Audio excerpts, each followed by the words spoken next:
স্নেহের একাদশ শ্রেণীর ছাত্রছাত্রীরা, তোমরা যারা আগামী একাদশ শ্রেণীর সেকেন্ড সেমিস্টারের পরীক্ষা দেবে, আজকের ভিডিওটি তাদের জন্য। আজকের ভিডিওতে আমরা আলোচনা করব একাদশ শ্রেণীর সেকেন্ড সেমিস্টারের বাংলা সম্পূর্ণ সিলেবাসটি নিয়ে। এই ভিডিওর মধ্যে তোমরা বাংলা বিষয় সম্পূর্ণ সিলেবাস, প্রশ্ন কাঠামো এবং প্রত্যেকটা পর্ব অনুযায়ী নম্বর বিভাজন জানতে পারবে।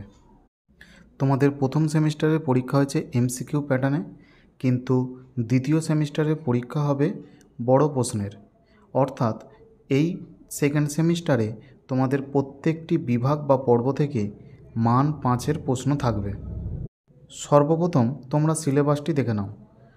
তোমাদের সিলেবাসে আছে দুটি গল্প, একটি হলো রবীন্দ্রনাথ ঠাকুরের ছুটি, আরেকটি হলো প্রেমেন্দ্র মিত্রের তেলেনাপোতা আবিষ্কার।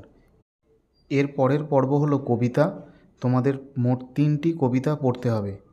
1 নম্বর বিদ্যাপতির ভাব সম্মিলন, 2 লালন শাহের লালন শাহ ফকিরের গান এবং জয় গোস্বামীর নুন কবিতা। এছাড়া তোমাদের আছে একটি নাটক বিজন ভট্টাচার্যের আগুন। পূর্ণাঙ্গ সহায়ক গ্রন্থ আছে।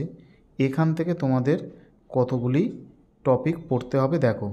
1 পঞ্চতন্ত্র, 2 বই কেনা, 3 আজব শহর কলকাতা, 25শে বৈশাখ এবং আড্ডা। এর পরের টপিক বা পর্ব হলো বাংলা শিল্প, সাহিত্য ও সংস্কৃতির ইতিহাস।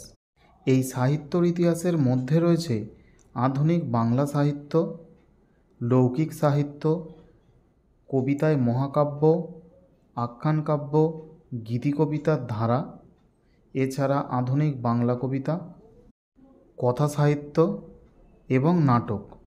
সবশেষে রয়েছে একটি প্রবন্ধ রচনা। এবার জানব কোন কোন টপিক অনুযায়ী পরীক্ষার জন্য মান 5-এর কটি করে প্রশ্ন আসছে। দেখো, গল্প থেকে তোমাদের প্রশ্ন আসবে একটি, মান 5। কবিতা থেকে তোমাদের মান 5-এর একটি প্রশ্ন উত্তর করতে হবে। নাটক থেকেও তোমাদের মান 5-এর থাকবে একটি প্রশ্ন। পূর্ণাঙ্গ সহায়ক গ্রন্থ, এখান থেকে যেহেতু 5টি আলাদা আলাদা টপিক আছে, তাই এখান থেকে মান 5-এর তোমাদের পরীক্ষায় 2টো প্রশ্ন অ্যান্সার করতে হবে। বাংলা শিল্প সাহিত্য ও সংস্কৃতির ইতিহাস, এই অংশ থেকে তোমাদের পরীক্ষায় একটি মাত্র প্রশ্নের উত্তর করতে হবে।